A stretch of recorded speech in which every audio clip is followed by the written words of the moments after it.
The following is a presentation of the Mat Talk Podcast Network. You are now tuned in to the PA Power Podcast, featuring Jeff Upson and Eric Knopsnyder. PA Power Wrestling. PA Power Wrestling. Pennsylvania is wrestling. What's going on, wrestling fans? You are now tuned in to the PA Power Podcast. I'm your host, Jeff Upson, and joined by Eric Knopsnyder. And Eric, we're a few days past the PIAA State Tournament, individual tournament. We're kind of transitioning into the Pittsburgh Wrestling Classic and the NCAA tournament, but we got some crazy news today that the NCAA tournament is being hosted in the largest venue ever, and we're not going to have any fans there. Yeah, it's going to be possibly the smallest crowd ever to watch it.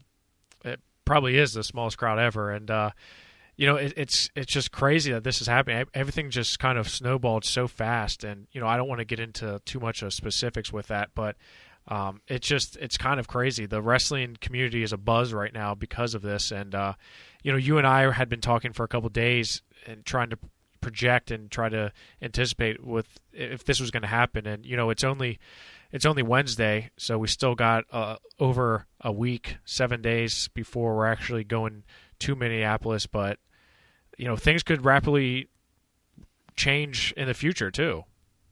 Yeah, it's changing minute by minute, hour by hour. We're checking on it. I mean, I don't think I've checked Twitter this much in a long, long time, just to try to stay on top of what's going on.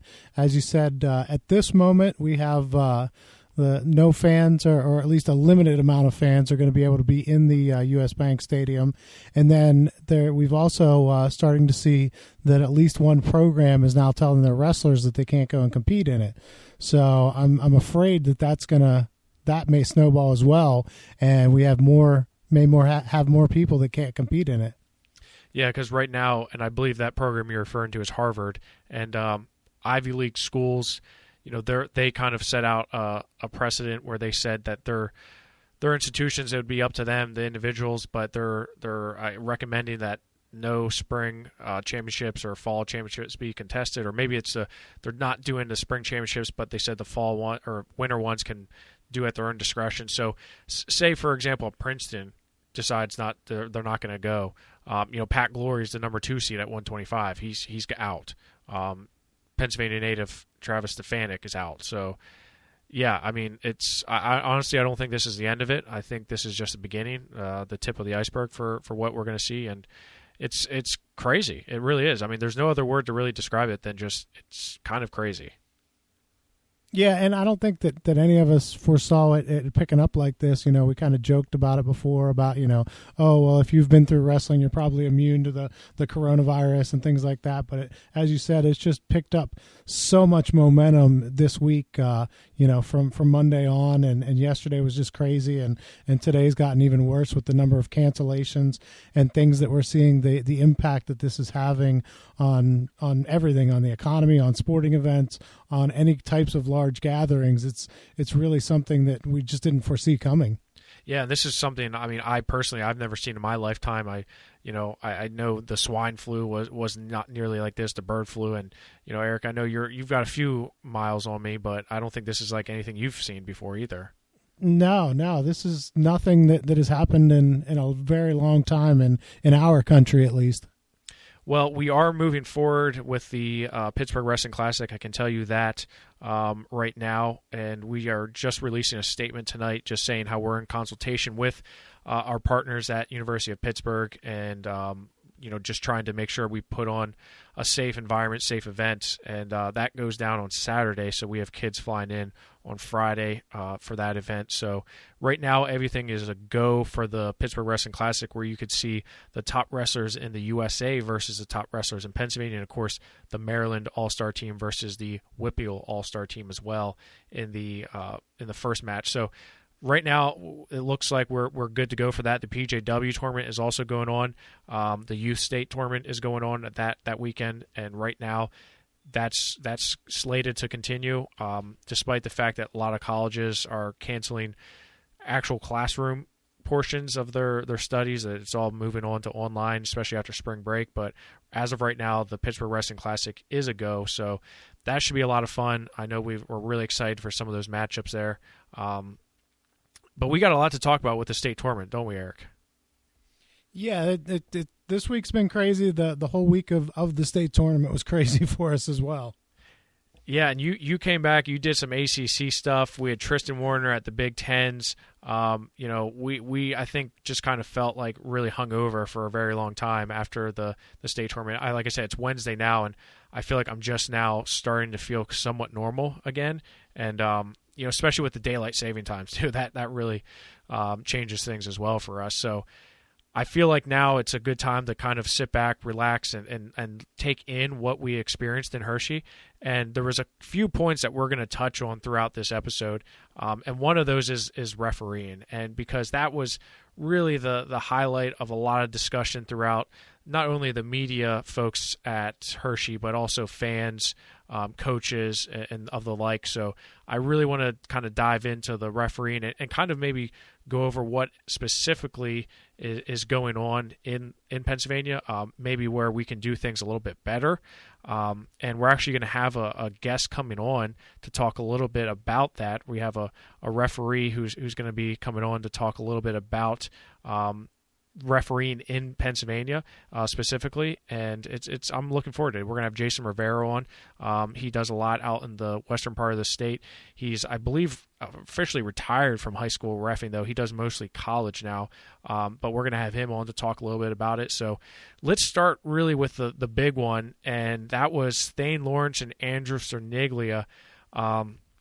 That was a 160-pound final in Double-A, probably the most anticipated match. I said it was the most anticipated match of any class, whether it's Double-A or Triple-A. I thought that was just really a barn burner match, blockbuster match that you had to see. And, it got off to a good start for Cerniglia. He came out firing. But then in that last period, we saw a controversial stalemate called when Thane Lawrence had a cradle. And he was in a pinning combination. Eric, what do you make of that?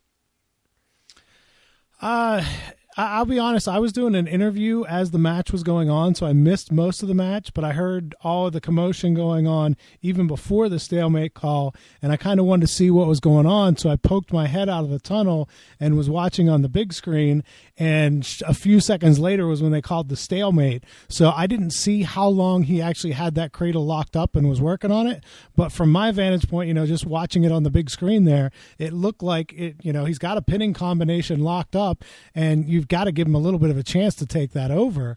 I mean, I don't know how, and unless it was there a lot longer than I realized, it seemed like that was not a call you want to make there. You want to give the guy an opportunity to try to take him over there and tie the match up at that point, or get a fall even. Right, and I mean, I think that's kind of the issue at hand here is, it's not that he was hosed, like it wasn't like it was a pin locked up and then he somehow they called a stalemate and he was getting back points at the same time. It was that he was in a pinning combination and you don't call a stalemate there. He can hang out there as long as he wants. It's like holding a tilt, right? You can, if it's the end of the match, 30 seconds, and you're holding a tilt and you just get back points to win the match, all your coaches are going to say, stay there, don't move, stay there. You can't get hit for a stalemate there because you're in a pinning combination. I don't understand how you can call a stalemate in that position, whether, he's in a pinning combination. Well, and you bring up a good point there in that if Thane doesn't think that this is working and it's wasting too much time, he can let go of that and go to something else, But obviously, as the top guy, you're thinking there, my best opportunity here is to take this cradle over, not, I'm wasting time here, I need a stalemate. Yeah, right. And that's the thing. Like, he's in control. He's from the top position, so he's trying to work him over. He does have it locked up, and if you go back and watch the film, he does have it locked up.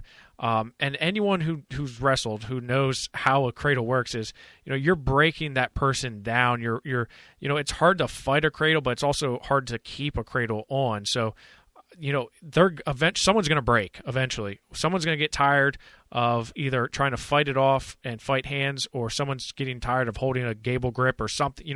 They're tired of they're going to wear out. Someone's arms are eventually going to fail them. And Thane Lawrence, I mean, would he have turned him? I don't know. If he did, would he have gotten enough back points? Would he have enough time? Again, I don't know. But you took away that opportunity from him. I don't understand how you can call a stalemate in that position.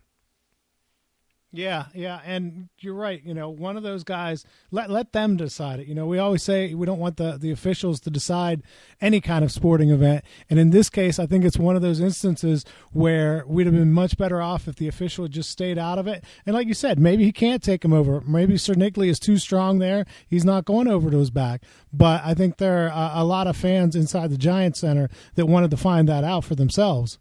Yeah, no, I agree with you, Eric. And I just think, I'd like to hear an explanation on that. And if anyone's ever seen that before, because I've talked to multiple, coaches and media members and other referees that said, what was that about? They were kind of shocked. They were kind of shocked. So not really sure what we're going to get on that, but we are going to talk to Jason Rivera on the call here to talk a little bit about that and some other things with refereeing.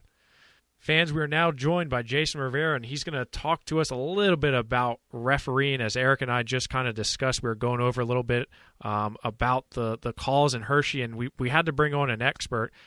Jason, tell us a little bit about yourself and really what got you into the sport of wrestling and refereeing. Well, about myself, and what got me into I wrestled most everybody in Ohio and Pennsylvania. In Ohio, I went to a school called Lorraine Southview. It's right outside. I went the Cleveland area, right? Wrestled there, had a pretty decent wrestling career, went to the state tournament a couple times.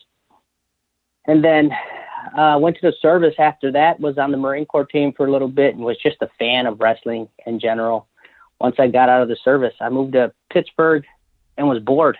And I went to a couple of matches just to watch, and I decided, I'm going to take my test. That was back in 2007, so I took my test in 2007, started on basically the bottom level, youth tournaments, novice tournaments, all that stuff, and then slowly worked my way up to doing a couple state championships, taking my college test, doing some, Division I wrestling, caught a couple conference championships the last couple years, and just retired from the PIAA. So that's it in a nutshell. And just, for reference, I know you're probably one of the most renowned in Western Pennsylvania, at least. I know the guys at Powerade. I've seen you at Powerade multiple times. You're at the Classic multiple times, and everyone always says, "Hey, when he's coming, we're in good hands here." So you caught on very quickly, and I'm sure that has to do with your upbringing through Ohio, and obviously in the service as well. I'm sure that helped you and be successful in your life.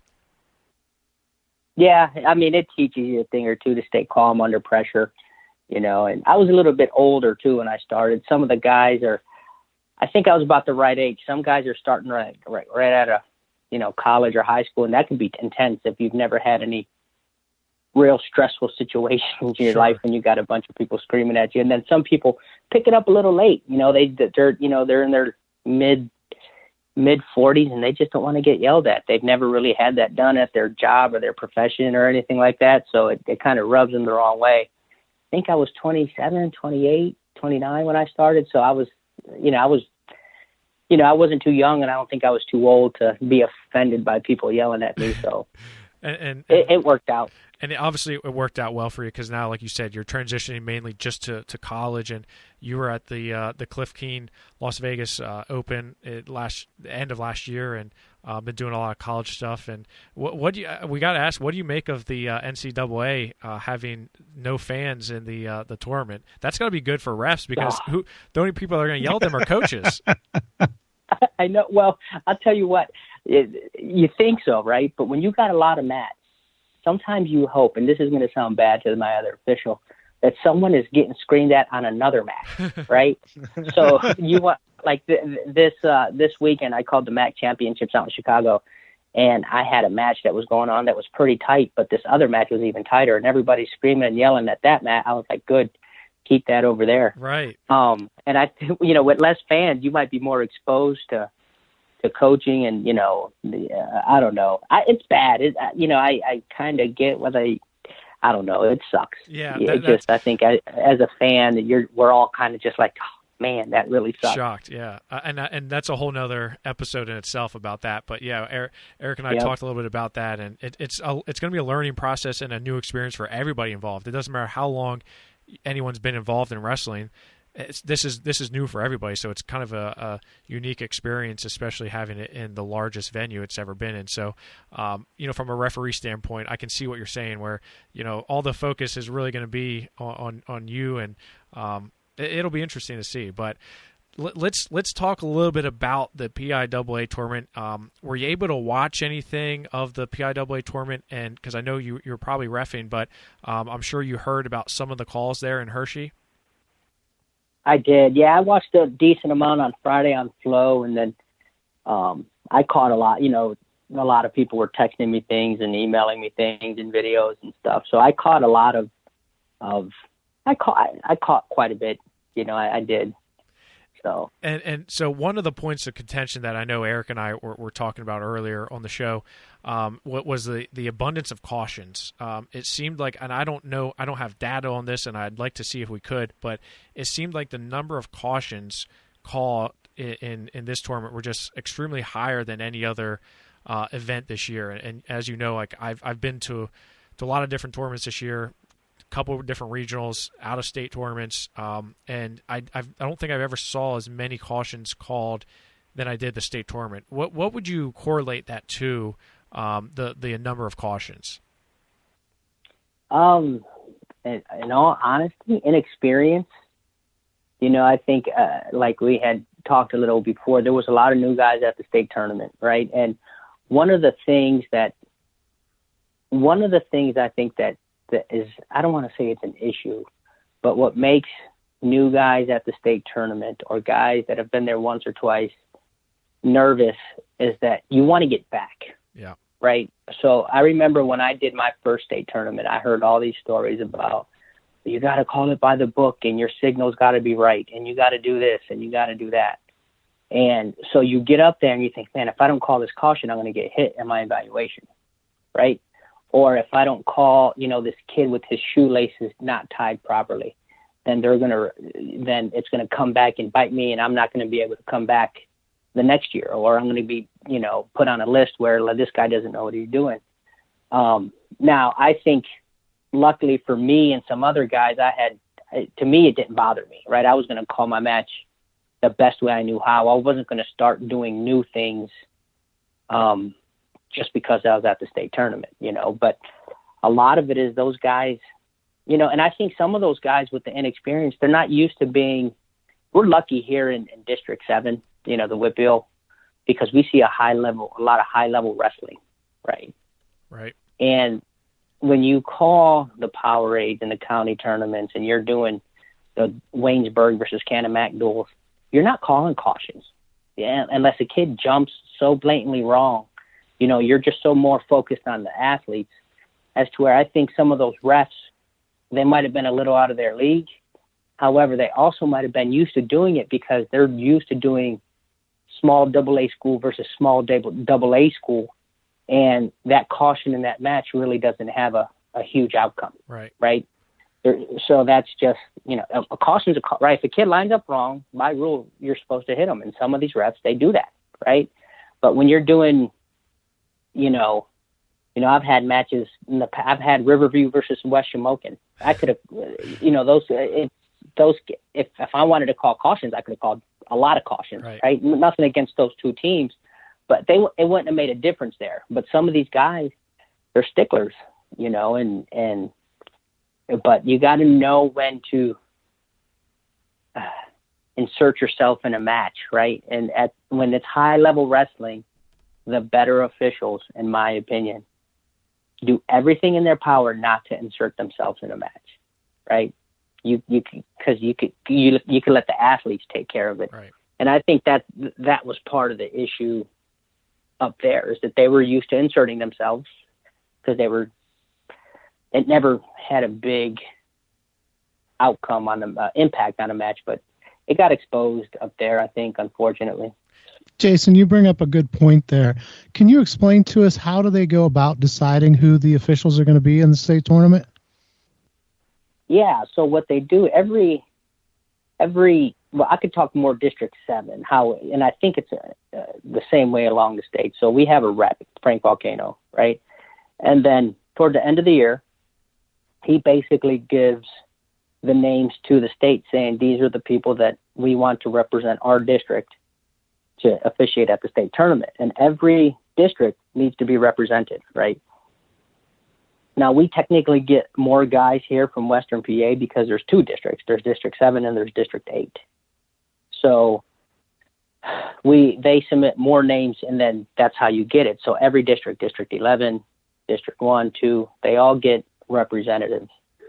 And that's what they put the name in, and then they call you. They offer you a regional, whether it's the AA or the AAA regional. And if you accept that, then their next follow-on question is usually, well, then can you do the state tournament? And usually how Frank does it, I don't know about other people, is he gets you to a couple, at least 1 or 2 team state tournaments first. And then when you've done a team state tournament a time or two, then he'll put you in a list for the individual state tournament. That was one of my issues with this year is I was told that 20 out of the 28 officials there had never done an individual state tournament before. And to me, that just seems like a recipe for disaster because you've got a lot of guys, like you said, that haven't done maybe that level of competition before. And I would at least want it to be, half and half veterans of the state tournament and guys that have never been there before. That way you can kind of try to pair them up a little bit and say, hey, we know you've never been in this situation before, but we're going to put you with this guy over here who's done a half dozen state tournaments, and this isn't too big of a stage for him. Yeah, it would have been nice, but I'll be honest with you guys, and I'm just going to flat out say it. There's a lot of the more experienced guys that don't want to do it anymore. And I kind of noticed it a couple years ago when, and I'm a big fan of it. I'm happy they did it, that Flo took over the PIAA tournament. Well, that first year in the officiating realm, right now, every call's on film, right? Every match is on video and can be tweeted and put on Facebook and Instagram. So there was a lot of senior guys that year that had never been put on, on social media saying, hey, this guy blew a call. And I thought, man, this is going to be a problem going forward. Like a lot of guys just didn't like it. For me, for some other guys, I can care less. If it is what it is. What are you going to do, right? You got to have thick skin if you want to put on the stripes. But some of those guys couldn't take it.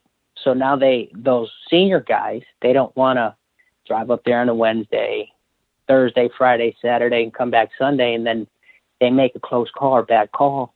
Then it's all over social media and on the internet. And that did affect a lot of, so you're going to get a lot of new guys the next couple of years, in my opinion. I could be wrong, but I think that was more of an issue in the officiating realm that no one talked about when every match was on video, right? That's a good point. How do you handle it whenever I'm sure that, during your career, you've made a mistake or two along the way. Yep. And how do you handle that whenever you're confronted with that? Because I know one call that I saw up there in a state semifinal match was pretty controversial.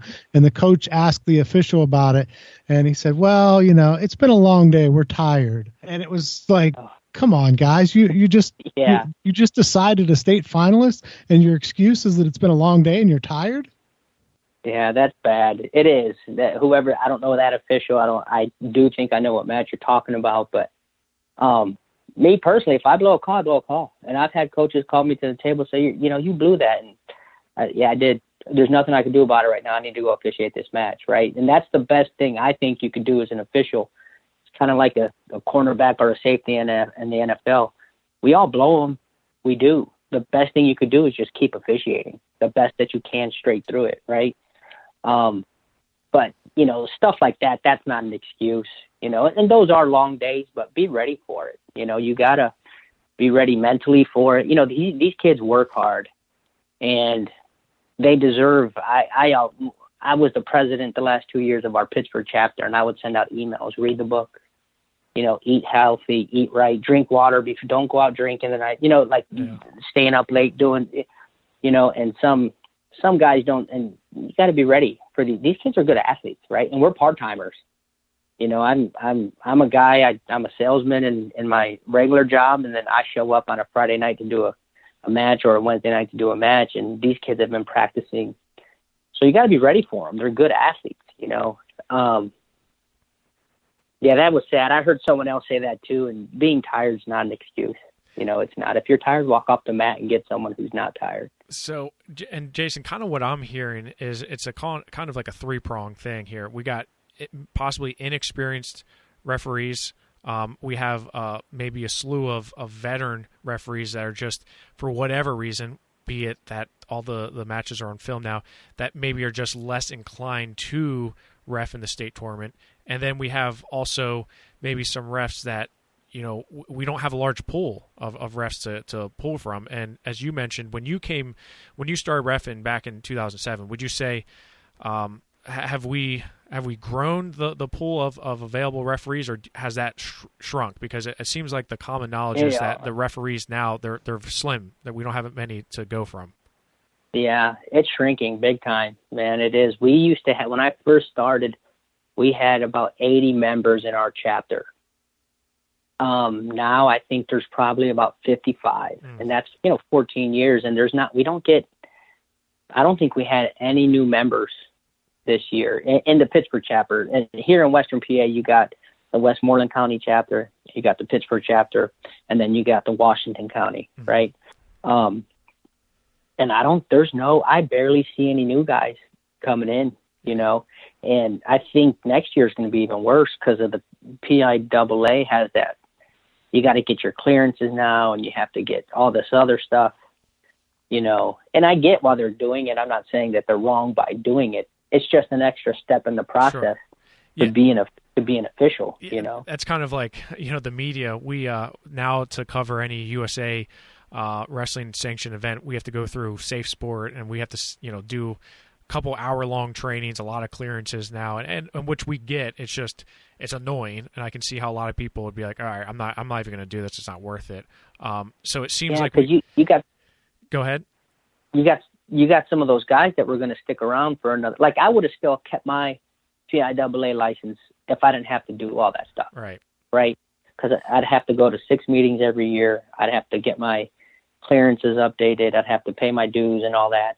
And for me, last year I did the PIAA, the county tournament, and 3 or 4 duels and a playoff match. Mm-hmm. So it wasn't worth you get some of those senior guys that are good officials that they're on the fence. And I think it's going to be across all sports too, basketball, football, because this is the first year. They put that rule in 5 years ago when you had to get your clearance. Well, this is that 5th year. Yeah. So everybody who had to get it 5 years ago, they're up.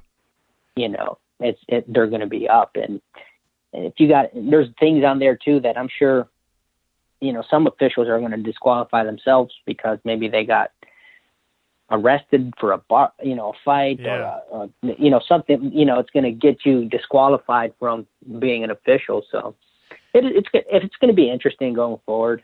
So it's almost like a compounding issue here where I don't know where the bright side is to this, but I wanted to go back to what you had mentioned earlier about possibly refs inserting themselves in the match. And my father growing up, would always tell me about, the best refs are the refs that you don't remember. The refs are that you don't, that you just, they're not even, they're essentially non-existent. And, I don't know if you watched the Mac Church and Matt Repost match, but there was a caution called in tiebreaker, and it definitely, someone asked me, was there a caution? I said, well, yeah, obviously somebody moved before the whistle. At what time can a ref say, that's on me? I don't really want to decide that match, so I'm going to call that one on me. Put yourself in that situation, I guess. How would a ref deal with that? Well, if it were me, there's no way I'm calling a caution there. I'm taking that every time. Okay. Unless it's a blatant And that's where, and I don't know that ref. I don't know if he was new, one of the new guys or not, but I think that's where that experience comes in, right? Because you know you're going to take the heat if you don't call it.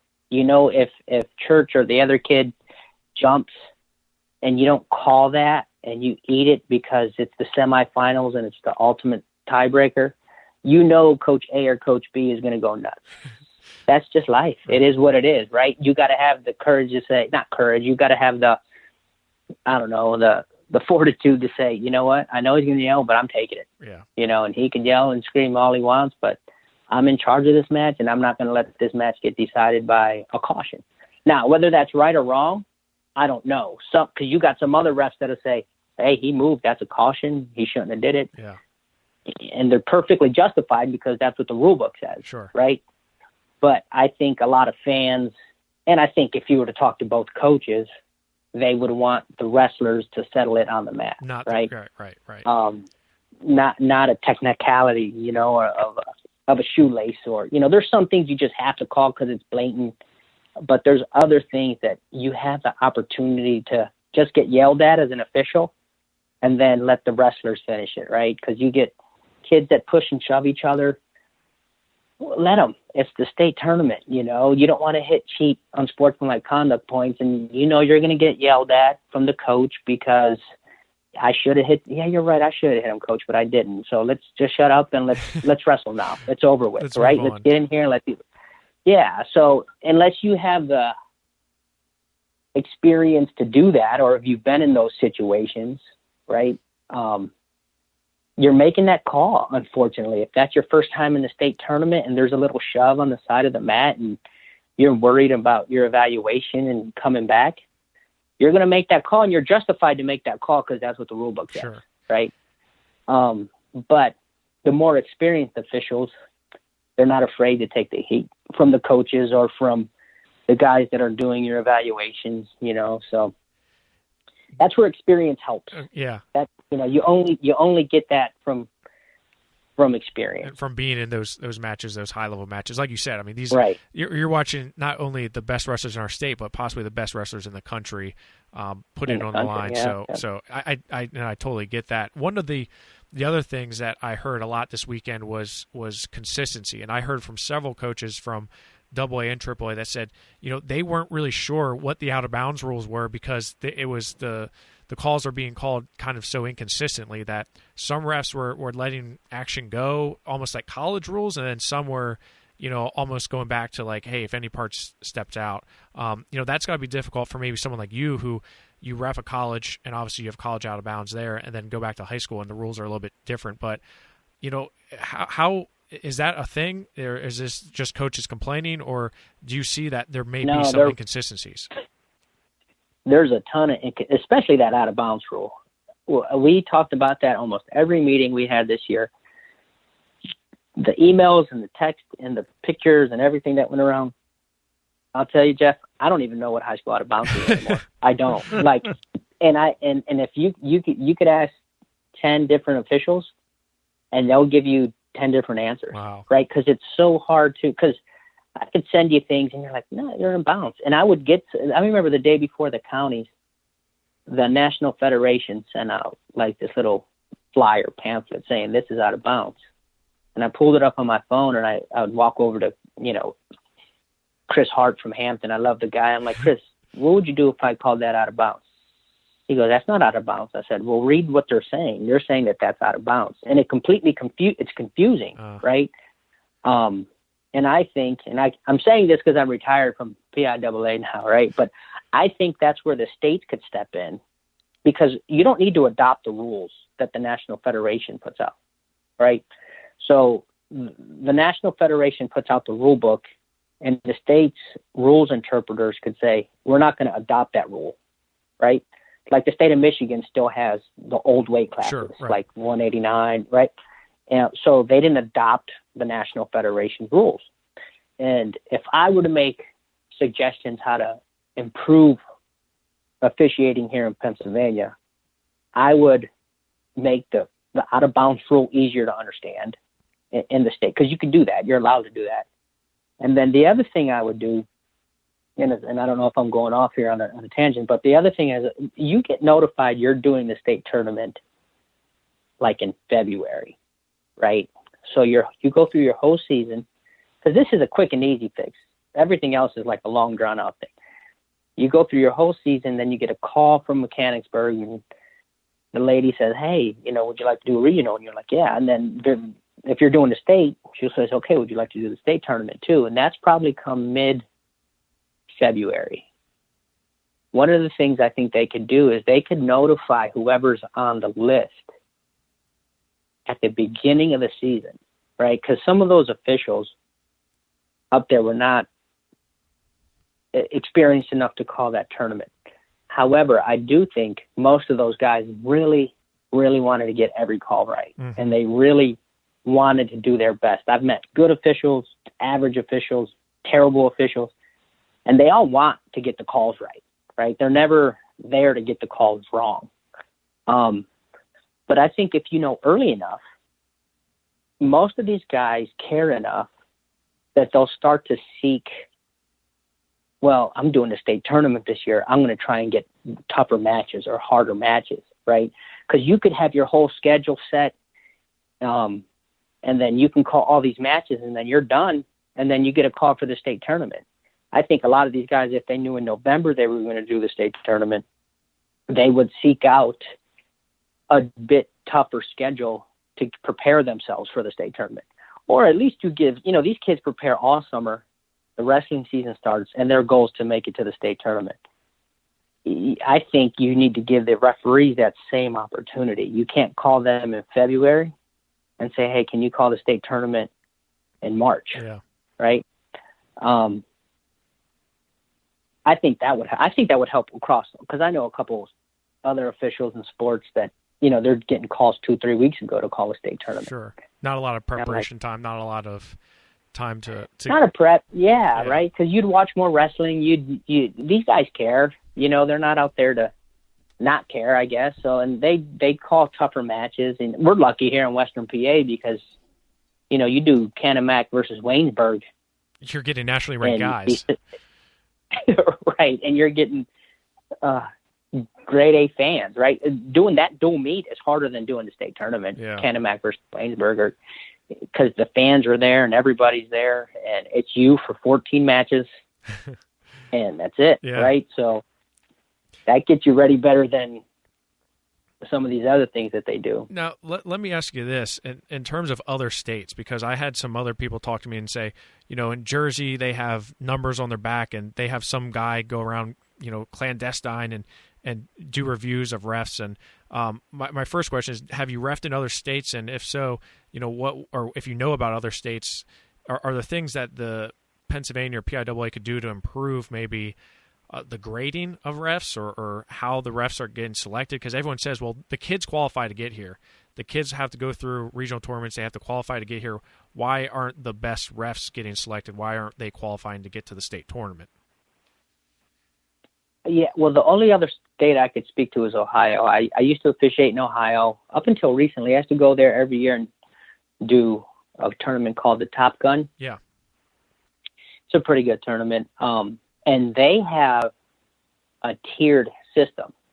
So when you take your test and you become an official in the state of Ohio, you have to, I forgot, I don't know if it's like a tier 1 or tier 2, but you can't call any varsity matches your first couple years, right?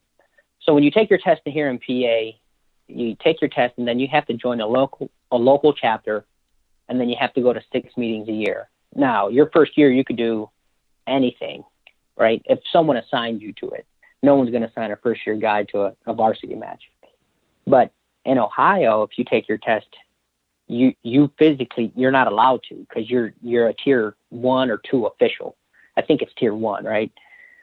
So until your chapter feels that you're good enough, they could apply. You could go to the state, they apply, and then they make you like a tier 2 official, which means now you could do varsity. So you can't even do it until you've had your, your local representative say this guy's ready to move up. Right, like a belt, like almost like a belt system. You get correct. You get your blue belt, your brown belt, your black belt. Exactly, yes. So they do that there. And it seems to work. I've officiated a lot with those guys in Ohio, and, you hear them talking about it. Oh, he made his tier 2 type of deal or class 2 official. So now he could do a full varsity match, because up until then you could only do JV or below, junior high and JV matches. And, it's kind of the rule of thumb here in PA. Like you get some junior high and JV matches underneath your belt, but there's no evaluation process here in Pennsylvania. Okay. Frank, he does a pretty good one because he sees everybody. Yeah. Like he runs the county tournament, he does the Powerade, he does that junior high Powerade, and then the youth Powerade. So Frank probably sees more officials than any other district rep actually officiate for a decent amount of time before he makes, it's not a written evaluation, but, Frank, he used to officiate, and he knows what he's looking for. He knows who's ready and who's not. So, but there's no formal evaluation process as to where I think most other states around us, they do have a formal evaluation process that gets you to that next level. Yeah, that's an interesting point you bring up, the fact that, there really isn't that formal evaluation process. It's really just kind of, like you said, maybe at the state tournament, you make a call of some sort, and, your district rep is the one who's really the determining factor, it sounds like, for whether you get to be asked to go to the state tournament or not. Yep, it is. It's that guy that puts your name into the state. And there's two here. There's Fred Ambrose, he does District 8 in the City League. And then there's Frank Volcano. But, those guys, they know they're good at what they do. So they're good at sending decent guys up there. And again, we're really lucky here in Western PA because you get some high-level matches under your belt, right? Before we get up there. So the other call, so we talked about the cautions. The other call, probably the most impactful or the most talked about call was the 160-pound match between Andrew Sinigla and Thane Lawrence. And there was a cradle locked up in the third period Thane Lawrence had, and a stalemate was called. And I think most of the folks that I talked to, and even some refs that were there that were not refereeing, said, hey, that you don't call a stalemate in that situation. And there was a lot of words being said, a lot of booing, probably a lot of foul gestures as well. Talk about just, are we wrong? Are the fans wrong to say, hey, they should have let that go? Or was it reasonable to say, what, yeah, there was no improvement there, we could have called a stalemate? Talk about that. Well, again, it goes to experience, right? So let me explain what happens when you're on the mat in a big match. Even for a guy like myself, right, who's done a high-level stuff, done college stuff, done Division I dual meets, done All-Americans, all that stuff. When you're out there, no matter how cool you look, that time can't go quick enough, right? So, and I'm just imagining a guy out there in the state finals for the first time, and this kid's got it locked up, and he might have had that locked up for 7, 8, 9 seconds? Right. Well, in that ref's head, he probably thought he's had this thing locked up for a minute and a half, right? Like he's probably his, and you see that. You see you could tell who's new because when a kid gets turned, he starts to count back points, and in 3 seconds he's counted to 5. Yeah. Right. Yeah. So, and in your head, because your heart's pounding a mile and everybody's screaming and yelling, and you're like, oh my God. Do I think it was a bad? Would I stop that there? No. For me to stop that there, I'd scream it at whoever he was, red or green. Green, you got to improve that. You got to improve. Don't. I'm telling him, don't let me stop this. I'm going to stalemate it. You got to, keep going. Improve it before I do that. And that's where experience comes in, right? But I know I don't know the guy who made that call. I'm not bad mashing any of these refs because I know how hard it is to get out there with you got all eyes on you and everything's riding on what you when you put air in that whistle. But I know for a fact, just having been in that situation, he thought he had that thing locked up 10 times longer than he really did, right. And in your head you're thinking, what do I do here? What do I do here? What do I do here? What do I do? And when I start to think that is when I start to talk to the wrestlers. Yeah. Guys, do something here, because I don't say this, but in my head I'm thinking, I don't know what to call. So I'm going to beg you guys to create some action, right? Like, hey guys, I need to see some improvement. Right. Somebody move here. Let's do something, Yeah. And then when you got good wrestlers, somebody improves, right? So that's what I would have been doing in that situation to get myself out of a jam, selfishly. But those kids are good enough that they would have adjusted, if you're more verbal on the mat, it helps, And I think you obviously bring up a good point where, it's hard unless you've been in that situation, right? It's hard to Monday morning quarterback and say, well, obviously, clearly he should have let that go. And like you said, when you're in that moment, you're mic'd up, all eyes are on you. It's the biggest match of the evening, of the day. It's probably, like you said, you just want that thing over with and done with as quickly as possible. So I think it's easy for us to sit back and say, oh yeah, well, of course, but obviously he's a human being, mistakes happen. It's just that I think it's the setup to the mistake is like, okay, if this person's inexperienced, if they haven't refed a high level match like that before, someone like yourself where you say, okay, even if I'm nervous, I'm talking, verbalizing to the wrestlers, hey, you got to improve that, or this, you're forcing me to stalemate this one, right? So I think obviously the fans are fair and justified in saying why, if that person's calling a stalemate, because they're inexperienced or because they've never been at a match before, I think that's a fair assessment. But obviously, unless you've been in that situation before, it's hard to say what you would do. And I appreciate you kind of saying, hey, listen, I've been in that position and I've just kind of verbalized selfishly to say, hey, you guys got to do something. Help me out here. My hands are tied. Yeah, it did.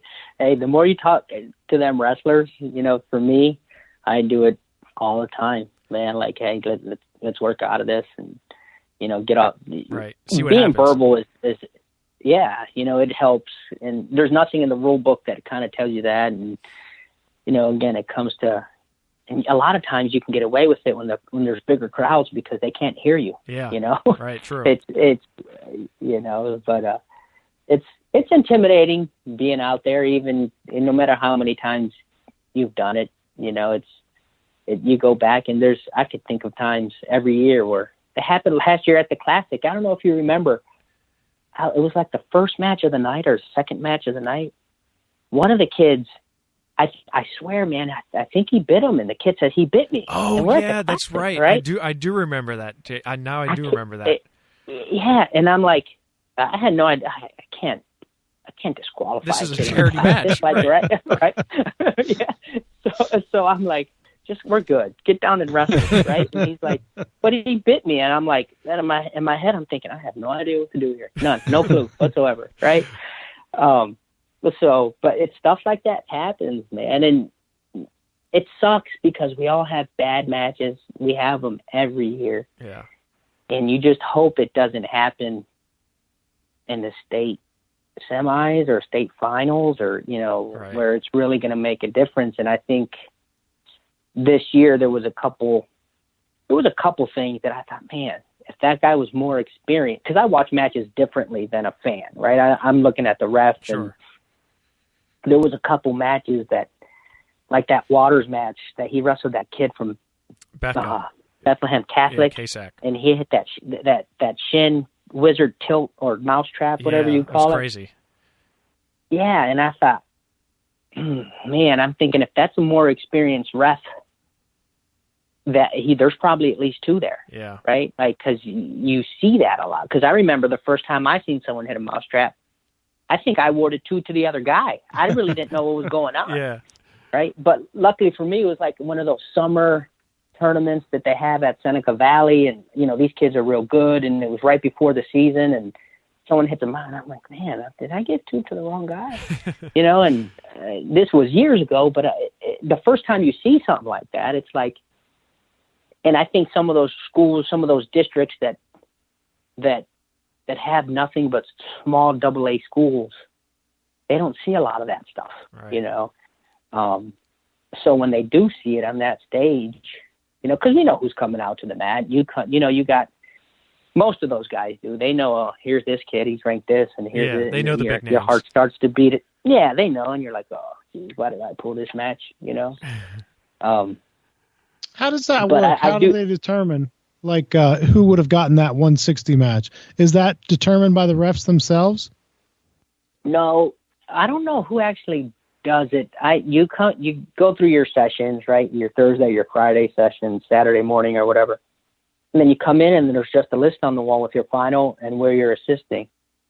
Okay, because what Jeff was saying, it just seems to me like you'd be like, all right, we know 160 is going to be a really big match. That it's a state final, so they're all big matches. But we knew that was going to be one of the highlight matches of the tournament, and you'd think, all right, I definitely want somebody who I know has been through this before. Yeah, well, it's. I think they do that. I don't know who assigns it. It might be. I don't know. It might have been Bruce Hasselrig or. What's his name? The guy that Doc Hostage. Mm-hmm. So I tell you that's a big match, right? Like you said, even though it's a double, they're all big. But that guy, he had to have a good tournament that did that 160 final. Like you're right. I'm assuming that they say, this is our premier final, right? So let's put one of the guys who had a good tournament on it. So to that guy's credit, he had to have a good tournament to get that match. So yeah, that's how you just come in and your name's on the list and you just go and call that final, and then you just kind of hop in the other matches, your third and fourth, fifth and sixth, seventh and eighth place. They don't assign those. They just assign the final and all the refs are there. And then you just jump on a mat and call the other placement matches. So let's before we let you go, I want to just ask about retention of refs and what can we do in terms of folks that aren't refs, media, fans, parents, coaches. What can we do to help better provide recruitment for refs? Because it seems like right now no one wants to be a ref. We all want to complain about refs, but no one wants to actually be a ref. What's it going to take for especially younger guys, because like you said, it's going to get worse and worse. And I've seen, and I'm sure you agree, that you see like guys that have been around for 100 years and then guys that maybe only been around for 5 or less, 10 or less. How do we get more people involved in reffing? Is it a money thing? Is it an experience thing? What do you think it is? I think because over the 14 years I've been here in Pennsylvania, 13 that I've been calling high school, I think where you lose a lot of your refs, and I don't know how you fix it, is at the youth tournaments, because those are so helter-skelter, because there's no organization, right? So you go to school A and there's a novice youth tournament, which is where you put your new refs. Hey, there's a youth tournament, and because the money's not bad, right? They pay $25-$30 cash an hour, and you're there for a couple hours, you leave with a couple $100, and the money it's not bad at all, right? Especially at the youth level, because you could do that every Saturday and Sunday and make some good cash on the side. Yeah. So where it gets bad is you get to some of those youth tournaments, and those parents are it's unreal. It's crazy, yeah. Right? And I think you get a lot of guys that try it for a year or two, and then they realize it's not worth it, and you don't. So if there was one thing I would fix, it's that. So that way when these guys do start, they're not turned off that first year because they had mom and dad and grandpa, screaming at the top of their lungs saying they're going to follow them out to their car and all that stuff. In an 8 and under novice tournament. Yes. Yep. Because that's where it is. Because you do, you blow a call at a Kennebec match, those coaches go nuts. But then after that, they're cool. It's on to the next match, and they're teachers and they're educators, so they know if they get in trouble, there's ramifications for it, right? You got to turn them into the PIAA and do a report if you hit somebody and kick them out and do all that stuff. But there's none of that at the youth level. There's none of that. So you can kick a guy out on Saturday, because most of these schools have tournaments on Saturday and Sunday, and then he's back Sunday doing the same thing all over again, and the next weekend he follows his kid to another tournament 20 miles away and he gets kicked out again. Yeah. Right?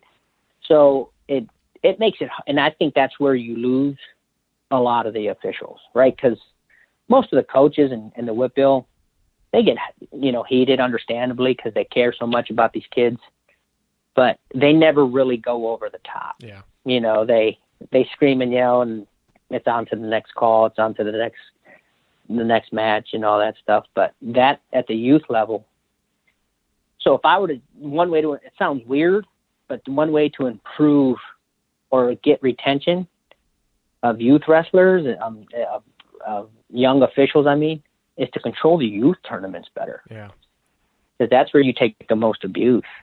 That's an interesting take, because I don't think the average person would think about it like, we're losing refs at the youth level. I think that's like, I was kind of surprised when you said that. So I'm sure a lot of people would probably be surprised to hear that. But then again, I hear from other friends that have kids that wrestle and saying how, like, crazy parents are about kids that are, just starting wrestling, and they're having them on some weight loss plans, and you're like, you're 7 years old. Like, what are you doing? I know. It's great. I take listen to Ben Askren or Terry Brands and what they talk about with, how do we fix youth sports, especially. So, that's great. That was very insightful. I appreciate your time, and I appreciate your dedication to wrestling and your service, in being a ref for as long as you have, and your continued reffing career. And I think that was very insightful for me, and I think Eric as well. And I hope our fans can take a little bit away from that, because obviously it's this time of year that people start saying, oh, what are we going to do about this? What are we going to do about that? And I think the refereeing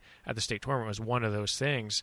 And I'm really glad that we got to pick your brain a little bit to address some of these things, because it's not always black and white, right? There's always some gray areas, and it's nice to have somebody who's been there and done that, right?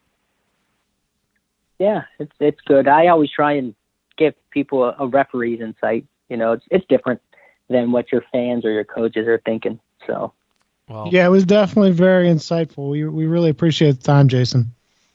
Yeah. Hey, real quick before I go, guys, next year, 12 weight classes. The Whitbill's going to win all 12. You did. He texted me that. Yep. Was it like a month ago? You said Whitbill's going to win all 12. I'm like, you're crazy. But some other people said, there's no way. And then I looked at who's coming back, and I said, you may not be wrong, Jason. They're going to win 8 or 9 at least. Yeah. Right. So just watch. You heard it here first. I know. Whitbill has a legit shot of winning all 12 weight classes next year. And they very well may. And, I need to have you on staff more, because, Eric, I don't know if I ever told you, Jason had a great idea. He said, you got to put your logo on the referee bands, like the wearing the wrist and stuff. Yeah. You gotta get your logo out there. So I could just put it on the. Jeff told you to do that for the classic. For the classic, too, right? For the ankle? Jeff's problem is he would only do it on the green band, though. He couldn't bring himself to put it on the red band. You're right. I couldn't. That's Cumberland Valley's color, man. I gotta keep it CD colors, man. That's hilarious. That's why I didn't have much to say about the Matt Repost Mac Church match. I'm like, I don't know. It looked like a good call to me. No, I'm just kidding. But hey, Jason, it was great talking to you. We appreciate it, and we look forward to seeing you soon. Okay. All right, man. We'll see you guys around. All right. Thank you. Thanks, Jason. All right. See you. Bye. Bye. Thanks again to Jason Rivera to come on and spend some time and really break down some of these things. Eric, I thought that was very insightful, as I said. It's great to hear from somebody who's been there, done that, and really understands it. Yeah, he brought up some really good points there. For instance, the time situation. We look at that and say, man, how could he call that stalemate so quickly? But as Jason pointed out, in his head, it was probably much, much longer than it actually was. And that's one of the things you don't think of when you haven't been in that position before. Like we haven't officiated and been there, so we don't realize that, that time is drawn out there, and that an experienced official can say, hey, you got to do something with this. You got to, don't make me call a stalemate here, essentially. Right. So, yeah, great insight there. Yeah, I really did enjoy it. And, it's funny because obviously, in my normal day-to-day job being a police officer, I see a lot of parallels between it because, we had body cameras come in to play in policing, and a lot of the older guys were like, heck no, you're not putting a body camera on me. I don't want to, and he was kind of saying about some of the older refs maybe having every single match being videotaped. I know a lot of police officers were like, I don't want every single one of my interactions with the public being recorded, whereas younger guys, maybe they're less, they're less afraid of that change. And even like you said, 20 out of 28 refs being new, that would be like me saying, hey, we're going to put all our brand new rookies that just came out of the academy in the most violent area, an area where you really need to have some senior officers to guide them. We're just throwing them out there to the wild. So like, I see a lot of parallels, and I see this. It's obviously more than just reffing, but I think there needs to be improvement, right? And I think even Jason alluded to it. I think there's room for improvement, and if we're not trying to improve it, we're only doing a disservice to the athletes, the student athletes, the coaches, and I'm not necessarily the fans and the parents, but it's more so about the wrestlers and the coaches themselves, I think. And I think part of it is that I think in all sports, we've become more demanding of officials.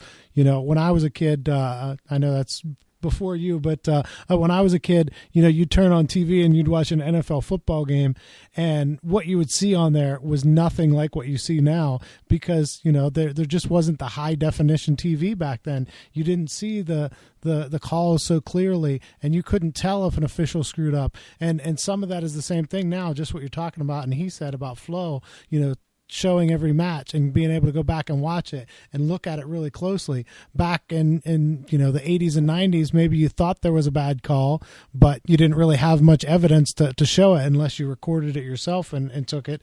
And then you may have known it, but not everybody else did because you didn't share it on Twitter. Now it's live. Now it's on Facebook. It's on Twitter. It's all over the place. And he's not wrong. I mean, that's clearly the case. So, and I heard, I was sitting, it might have been the semifinals. I heard some fans yelling some very terrible things to the refs, like I did too. Were you there? You're killing the sport. You're off. Like just go dig a hole and crawl into. I'm like, oh my gosh, like no. I mean, again, I correlate it to police work because I've been on a skirmish line where protesters have been screaming and saying, you kill people and all this stuff and calling you, and you just have to sit there and take it. And after a while, it gets pretty old and it gets pretty tiresome. And what ref wants to go out there and hear that?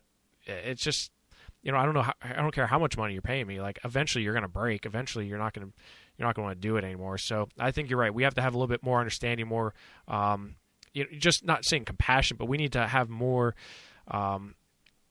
We need to be better, right? Better humans about this, and maybe have a little bit more understanding towards the situation. So, but we also need to have the PIAA, and they need to. I think they need to have some formal evaluation process. When he said there was no really formal evaluation, I mean, I'm shocked by that.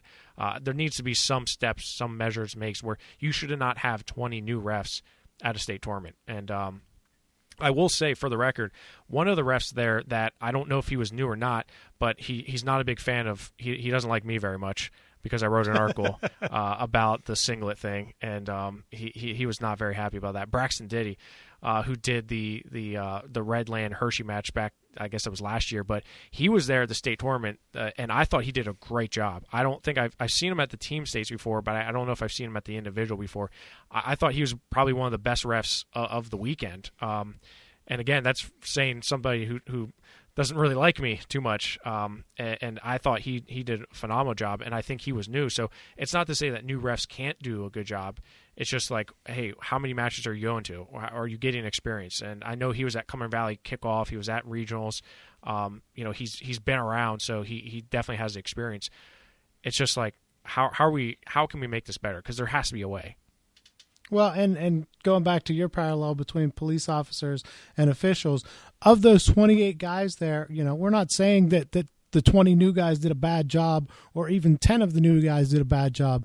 But if one or two of the officials there have a really bad weekend and make some high-profile mistakes, then it reflects poorly on all the guys there, and they all kind of get painted with the same brush. Yeah, just the same way. If one police officer gets into trouble, it looks bad for everybody. 99% of the guys may be doing a great job out there, but one does something that he shouldn't, and it reflects poorly on everyone. Yeah, no, you're 100% right, and it's that fallacy of, and I said this on War Up, we remember the bad service, not the good service. You go to a restaurant, I can remember all the bad experiences I've had at restaurants. I forget all the good ones, right? And it's the same way with refereeing. We remember all these bad calls. We're going to remember that call for years to come. But we're not going to remember all the good calls, the good holds, the good everything that went on, because that's just not our nature. So we got to keep that in perspective as well. So I'm really glad we got to hear from Jason. I hope we have a continued discussion on this, and really looking forward to seeing, maybe what comes of it. Yeah, I definitely agree there. Obviously we don't want to be talking about officiating, as you brought up during the interview. The best ones are the ones that we don't even remember were there reffing the match. Right. And again, I think, he provided some really good insight to what goes on, a little bit behind the scenes, and I learned a lot. So I hope our fans did too. Eric, we got to get ready for the NCAAs and covering a tournament in an empty stadium. We got to find out if we're even allowed in. So that's the first step, is making sure A, the tournament is happening, and B, we're allowed to be there. Correct. We need to figure that out. So let's wrap it up there. Great time covering the PIAA tournament with you. Despite the bumps in the road, maybe with flow, I know we had some people inquiring about what was going on there.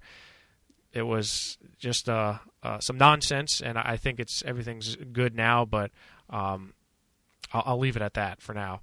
And I'm looking forward to this off season, Eric. We got the Pittsburgh Wrestling Classic, we got NCAAs, we got the Olympic trials. Well, maybe we have the Olympic team trials, maybe not. Depends on, again, if they shut that down. And Fargo, we got all kinds of good stuff coming up. Are you sure there's an off season?